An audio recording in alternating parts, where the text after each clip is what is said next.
चला तर मस्त टेस्टी आणि अप्रतिम असं फोडणीचं वरण बनवूयात। इथे मूग डाळ आणि तूर डाळ समप्रमाणात घेऊन कुकरला छान 2 ते 3 शिट्ट्या घालून छान अशी डाळ शिजवून घेतलेली आहे।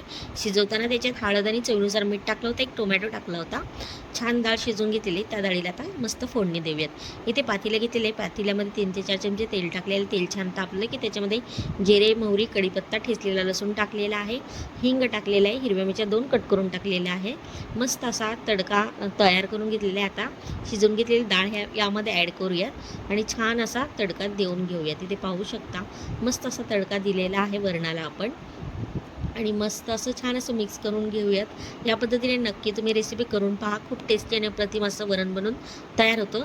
चवीनुसार मीठ टाकलेलं आहे, मस्त टेस्टी फोडणीचं वरण बनून तयार आहे। मस्त गरमागरम भात आणि फोडणीचं वरण, त्यावर तुपाची धार, आहा मस्त असं कॉम्बिनेशन लागतं। रेसिपी नक्की ट्राय करा आणि चॅनलला नक्की सबस्क्राईब करा।